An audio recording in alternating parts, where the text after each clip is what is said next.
Vlora në duart e një rjeti tërpërgjakshëm. SKS, atentate mafioze, kokain nga Amerika Latine dhe policë në shërbim të krimit, si u ndërtua sipas SPAK një organizatë që vepronte nga Vlora deri në zemër të Europës. Vlora nuk del më në këtë dosje si një qytet i goditur rastësisht nga disa episode të veçuara kriminale.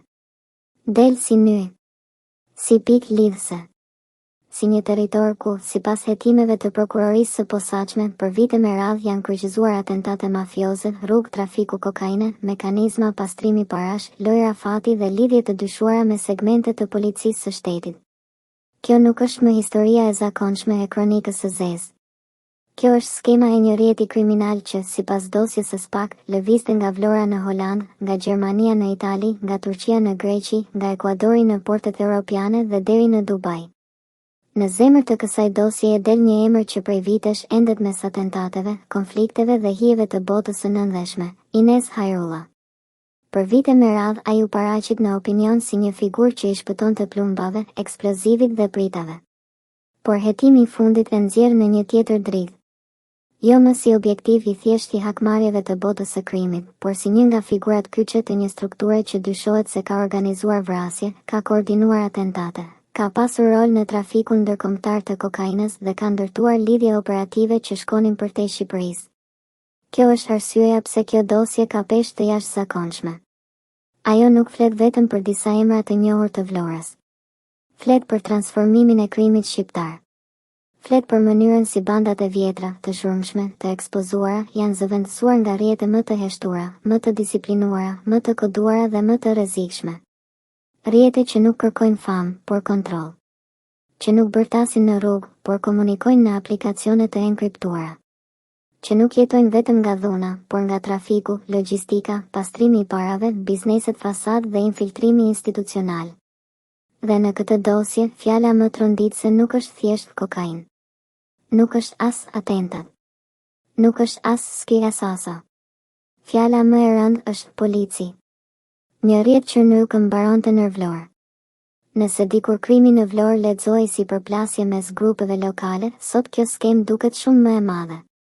Sipas hetimeve të SPAK dhe BKR, kemi të bëjmë me një organizatë të strukturuar që operonte në disa drejtime paralelisht, trafik ndërkombëtar droge, atentate ndaj kundërshtarëve, sigurim kushtesh për vrasje, koordinim logjistik, pastrim i produkteve të veprës penale dhe përdorim i komunikimeve të koduara për të shmangur përgjimin. Kjo nuk është më bota e të fortëve që shfaqen me makina luksoze në qytet dhe i ndërtojnë legjendat me bodyguard dhe ekspozim banal. Kjo është një botë tjetër. Një botë ku pushteti kriminal nuk bërtet, por përshpërit. Ku urdhrat nuk jepen në mes të lokalit, por nga telefon të koduar. Ku vendimet nuk merren domosdoshmërisht në Vlorë, por në Holandë, Dubai, Gjermani, Itali apo Amerikën Latine. Ku territori nuk kontrollohet vetëm me armë, por edhe me para, me frikë, me kontakte, me informacion dhe me ndikim. Dhe pikërisht kjo e bën dosjen e fundit kaq të rëndë, sepse jep pamjen e një krimi shqiptar që është bërë transnacional, teknik dhe institucionalisht i rrezikshëm. Fuqizimi i Inez Hajrullës në hijen e një brezi të rëri i krimi. Në botën e krimit, vakumi nuk zgjat kurrë shumë. Kur një figurë e rëndë bie, vritet ose burgoset, menjëherë ngrihet një tjetër. Jo domosdoshmërisht më i zhurmshëm. Shpesh më i kujdesshëm. Më pak i ekspozuar. Më shumë organizator se sa protagonist. Pikërisht në këtë logjik duhet parë edhe fuqizimi i Inez Hajrullës. Sipas materialit që shoqëron hetimin, Hajrullah ka pasur lidhje shoqërore me Edison Harizain, i njohur si një nga emrat më të fortë të botës së krimit në Vlorë, i ekzekutuar në vitin 2018 në Durrës. Harizain nuk ishte thjesht një emër i njohur. Ai ishte simboli një epoke ku krimi shfaqej me egërsi, aleanca, konflikte të hapura dhe reputacion të përgjakshëm. Por kur figura të tilla bien, aktiviteti nuk zhduket. Ai ristrukturohet. Kjo është ajo që duket të ketë ndodhur edhe në Vlorë. Ndërsa emrat e vjetër u vran ose u goditën, në skenë dolën figura më të qeta, më të fshehta dhe më funksionale. Sipas të dhënave të dosjes, Inez Hajrullah rezulton një prej tyre. Ai nuk del si njëri që kërkon famë. Del si hallk kontrolli. Dhe krah tij del Ervis Matodashaj, i përmendur si bashkëpunëtor i afërt dhe si një figurë me lidhje të hershme me të. Sipas informacioneve të administruara nga policia e Vlorës, të dy njiheshin prej fëmijërisë. Nga rruga operative, sipas dosjes, rezulton se kishin nisur të ushtronin edhe aktivitet në fushën e paligjshme të basteve sportive dhe lojrave të fatit në Vlorë. Ky detaj nuk është i parëndësishëm. Përkundrazi, ai tregon se kontrolli nuk ushtrohej vetëm përmes drogës dhe armës, por edhe përmes ekonomive informale që sjellin para, ndikim, rekrutim dhe pushtet lokal. Pra, kemi një figurë që nuk del më vetëm si mbijetues i atentateve. Del si pjesë e një strukture që kërkon kontroll mbi territorin, tregun, konfliktin dhe qarkullimin e parave. 3 atentate, shumë dyshime dëhëre një emër që nuk e bëje. Një pjesë e mitologjisë kriminale që është ndërtuar rreth Ines Hajrullës lidhet me faktin se ai I ka shpëtuar disa atentateve. Por nëse më parë kjo ushqente thjesht narrativën e njeriut që I shpëton vdekjes, sot në dritën e hetimeve të reja kjo ngrer pyetje shumë më të errëta. Atentati I parë ndaj tij ndodhi më 27 nëntor 2017 në rrugën Sulejman Delvina në Vlorë. Hajrulla u tentua të eliminohej me eksploziv të vendosur në mjetin me të cilin lëvizte. Ai mbeti I plagosur rënë. Në makinë u gjet edhe një armë zjarri pa leje. Vetë ky fakt tregon mjaft, lëvizte I armatosur në një klim ku rreziku nuk ishte abstrakt, por real dhe I vazhdueshëm. 2 vite më vonë, në maj 2019, ai u qellua sërish, kësaj here me armë zjarri në zonën e ujit të ftohtë, teksa ndodhej në një lokal. Autorët qelluan nga një automjet në lëvizje. Hajrulla mbijetoi sërish, ndërsa një person tjetër mbeti I plagosur rastësisht. Automjeti I atentatorëve u gjet I djegur në babicë të vogël, në një skem tashmë klasike të krimit të organizuar, goditje e shpejtë, mjete të djegura, gjurmë të minimizuara. Më pas vjen episodi I vitit 2023, kur arrestohet Amarildo Nikolli, I dyshuar si vrasës me pagesë që kishte ardhur nga Italia për të kryer atentat ndaj Hajrullës. Ai u kap me armë zjarri me silenciator dhe me fishek në fole, gati për qitje. Fillimisht çështja u hetua në Vlorë për armëmbajtje pa leje. Më pas dosja kaloi te SPAK për akuzë më të rëndë, tentativë vrasjeje në kuadër të grupit të strukturuar kriminal. Nikolli pranoi të bashkëpunonte dhe pikërisht nga dëshmia e tij del një tjetër fjalë kyçe e kësaj dosjeje, Dubai. Sipas deklarimeve dhe provave të tjera të mbledhura, financuesi I vrasjeve në Vlorë dyshohet se jeton në Dubai dhe ka banesë në Shëngjin. Emri I tij, sipas hetimit, ende nuk është identifikuar plotësisht. Por vetëm ky fakt mjafton për të kuptuar ndryshimin e madh në arkitekturën e krimit shqiptar. Urdhrat nuk vijnë më vetëm nga lagjja. Vijnë nga jashtë. Nga vende ku kapitali I pisë strehohet, maskohet dhe kthehet në luks të ligjshëm. Hakmarrja që nuk mbaron kurrë. Një nga dimensionet më të errëta të kësaj dosjeje është fakti se vrasjet dhe atentatet në Vlorë nuk duken thjesht si produkte të tregut të drogës. Shumë prej tyre mbajnë brenda edhe logjikën e hakmarrjes, të lidhjeve familjare, të konflikteve të trashëguara dhe të kujtesës kriminale që nuk shuhet. Rasti I Erigert Zeinos është tipik. Në vitin 2013, për vrasjen e tij u arrestuan Ervis Matodashaj dhe persona të tjerë, por më pas hetimet u pushuan për mungesë provash. Megjithatë, sipas dosjes së SPAK, kjo ngjarje nuk u mbyll kurrë në logjikën e botës kriminale. Përkundrazi, ajo duket se mbeti si plagë e hapur dhe motiv hakmarrjeje për vite me radhë. Në hetim del se Leonard Luzi kishte lidhje farefisnore me viktimën Erigert Zeino dhe se ai kishte qenë në të njëjtin burg në Itali me Amarildo Nikollin. Këto lidhje, që mund t'i duken publikut dytësore, janë në të vërtetë thelbësore për mënyrën si funksionon krimi I organizuar, njohje në burgje, besnikëri familjare, konflikte të vjetra, shërbime të kryera dhe hakmarrje të shtyra në kohë. Pra, në këtë dosje nuk kemi vetëm ekonomi krimi. Kemi edhe psikologji lufte. Kemi grupe që nuk harrojnë. Kemi vrasje që prodhojnë vrasje të tjera. Kemi atentate që sjellin kundër atentate. Kemi një logjik ku as burgu, as koha, as mungesa e provave nuk e fshin konfliktin. Kjo është arsyeja pse Vlora vazhdon të mbajë brenda vetes një tension të heshtur, edhe kur në sipërfaqe duket më e qetë. Vrasja e Gentian Qarit dëhëre rikthimi I dosjes pas 5 vitesh. Më 6 shkurt 2021, Gentian Qari u vra në një atentat në Vlorë. Autorët, sipas të dhënave të kohës, ishin 2 persona të maskuar që qelluan me armë automatike dhe më pas u larguan. Një mjet me targa greke u gjet I djegur pak minuta pas ngjarjes. Dosja e asaj kohe, si shumë të tjera, lëvizi mes pistave të ndryshme, e shkuara e qarit në Itali, konfliktet e mundshme, lidhjet familjare me emra të njohur të botës së krimit.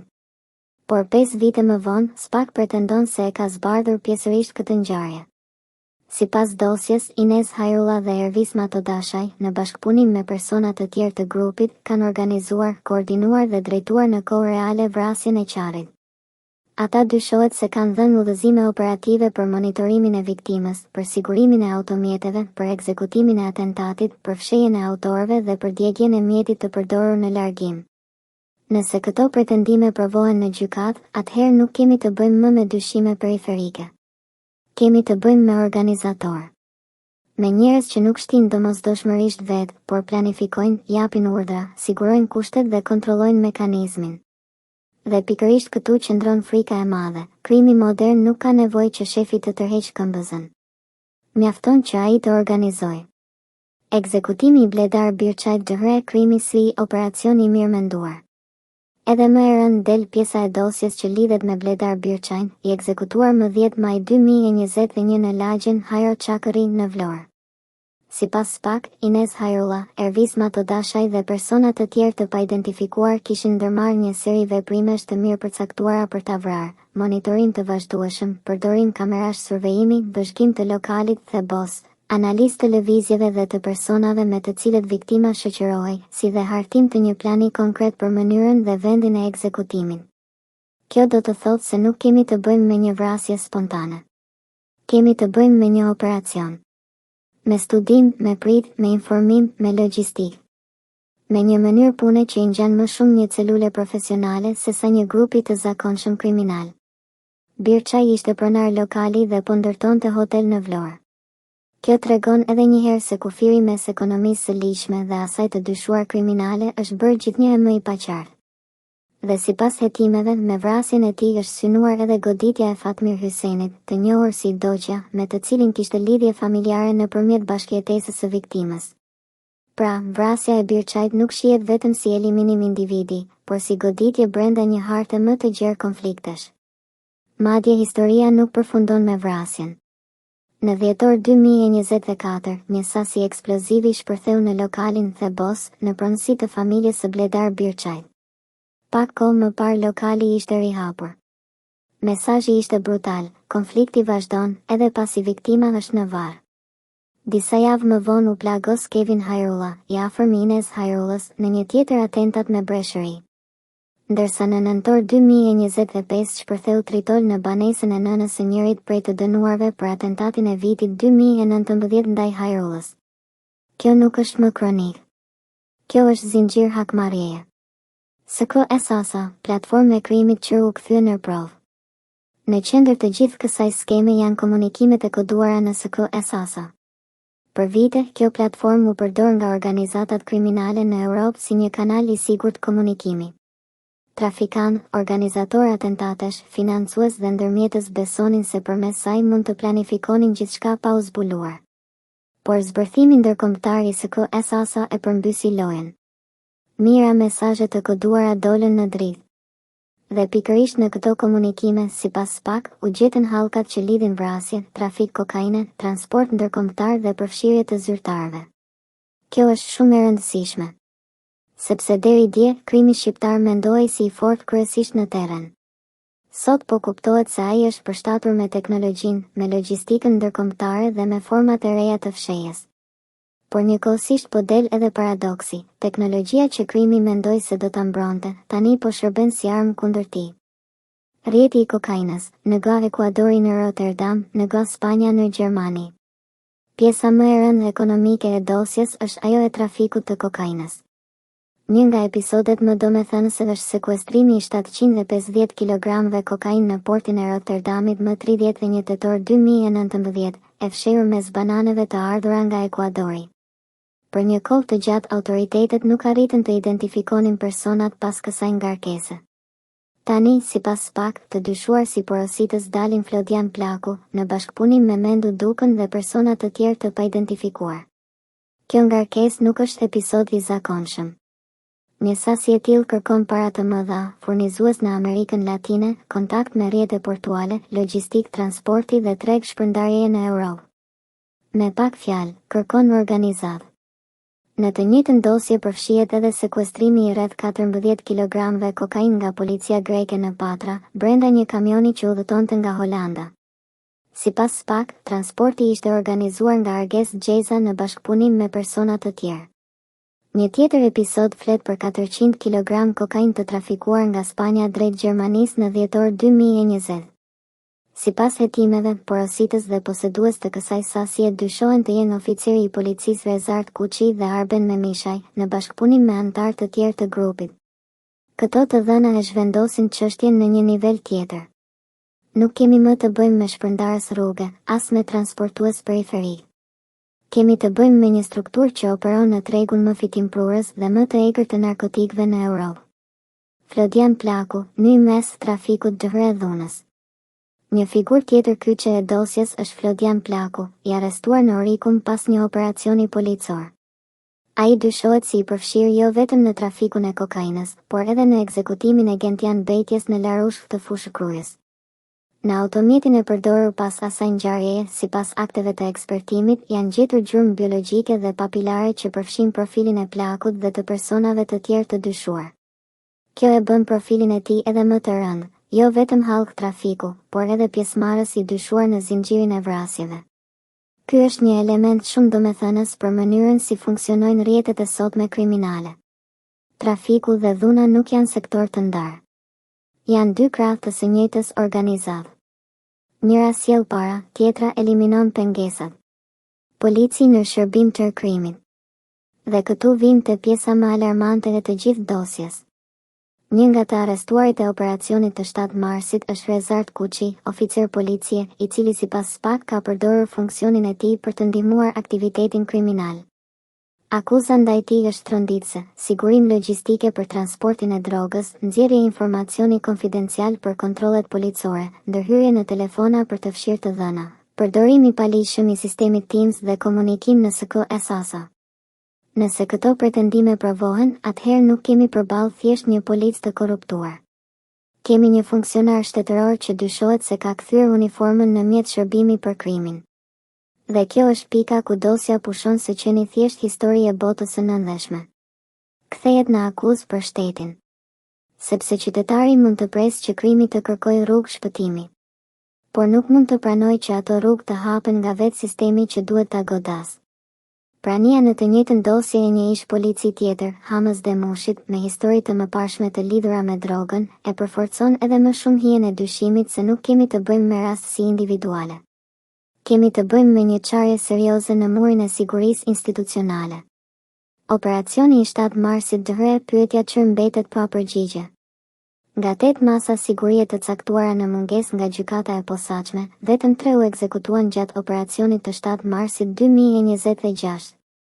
U arrestua oficeri Rezart Kuçi, ju komunikua masa Flodian Plakut dhe një tjetër personi. Por figurat që dosja i paraqet si thelbësore, Inez Hajrullah dhe Ervis Matodashaj, nuk u kapën. Dhe pikërisht këtu lind pyetja më e rëndë. Si është e mundur? Sepse nuk bëhet fjalë për emra anonim. Nuk bëhet fjalë për njerëz që nuk i njeh askush. Bëhet fjalë për figura që përmenden prej vitesh në dosje, atentate, konflikte, ngjarje kriminale dhe informacione operative. Si mund t'i shpëtojnë sërish një operacioni të tillë? Vetë materiali që sollet e thot me të drejtë, pak kush e beson më se kjo është thjesht çështje fati. Dhe kur në të njëjtën dosje del edhe përfshirja e dyshuar e policëve në shërbim të grupit, dyshimi bëhet edhe më i rëndë. A kishin informacion para prak? A u njoftuan? A rrjedhën të dhëna nga brenda? A vazhdojnë të kenë mbështetje institucionale? Këto pyetje nuk mund të mbyllen me heshtje. Sepse nëse figurat kyçe të një rrjeti të tillë vazhdojnë të jenë jashtë prangave, atëherë operacioni mbetet i papërfunduar. Vlora, laboratori i krimit të ri shqiptar. Kjo dosje na tregon se Vlora nuk është thjesht një qytet me histori kriminale. Është laboratori ku mund të shihet qartë evolucioni i krimit shqiptar. Nga vrasjet me pagesë të atentatet me eksploziv. Nga lojrat e fatit të trafiku i kokainës nga Amerika Latine. Nga mjetet e djegura pas ekzekutimeve të mesazhet në SKO-SA. Nga lokalet dhe hotelet të portet europiane. Nga emrat e njohur të rrugës të kontaktet në Dubai. Nga krimi i zakonshëm të krimi që depërton në polici. Ky është modeli i ri. Dhe është shumë më i rrezikshëm se ai i djeshmi. Sepse nuk kërkon duar trokitje. Kërkon sistem. Nuk kërkon zhurmë. Kërkon rrjet. Nuk kërkon legjend. Kërkon mbjetesë dhe kontroll. Një dosje Çernuka duhet të mbetet thjesht kronik. Në fund të kësaj historie, pyetja më e rëndësishme nuk është vetëm çfarë ka zbuluar SPAK. Pyetja më e rëndësishme është, a do të shkohet deri në fund?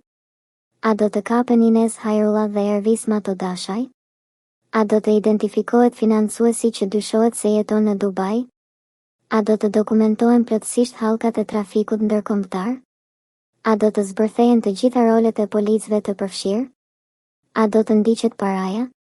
A do të sekuestrohen pasuritë? A do të marrë fund miti se disa emra janë gjithmonë një hap para ligjit? Sepse Shqipëria ka parë mjaft dosje të mëdha që kanë bërë zhurmë në ditët e para dhe janë zbehur më pas në rrugën e gjatë të drejtësisë. Pikërisht për këtë arsye publiku nuk impresionohet më nga njoftimet. Pret fundin. Dhe kjo dosje nuk mund të mbetet thjesht një tjetër dosje me faqe, emra dhe akuza. Sepse ajo që përshkruan është shumë më e rëndë. Ajo flet për një krim që vepronte mes Shqipërisë dhe Europës.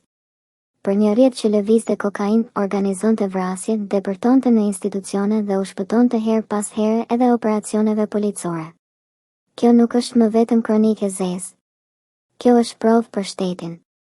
Nëse shteti dështon ta çojë deri në fund këtë çështje, atëherë mesazhi do të jetë i qartë. Krimi jo vetëm që ka para, armë dhe lidhje ndërkombëtare, por ka edhe kohën në favor të tij. Por nëse kjo dosje shkon deri në fund, nëse arrestohen figurat kryesore, nëse vërtetohen akuzat, nëse ndiqet paraja dhe goditen lidhjet institucionale, atëherë mund të flitet për një pikë kthese reale. Deri atëherë, një e vërtet mbetet e ftohtë dhe e padiskutueshme. Dosja e Vlorës nuk flet vetëm për disa atentate apo disa ngarkesa droge. Ajo flet për një model krimi që është bërë më inteligjent, më i fshehtë, më ndërkombëtar dhe më i rrezikshëm se kurrë. Dhe përballë një krimi të tillë, gjysmëmasat nuk mjaftojnë. Sepse kur një rrjet arrin të shtrihet nga Vlora në Rotterdam, nga Ekuadori në Gjermani, nga Patra në Itali, nga SKO-SA në Tims, nga atentati në lungomare të zyra e policisë, atëherë nuk kemi më luksin ta quajmë këtë thjesht lajm kriminal. Kjo është sfidë kombëtare.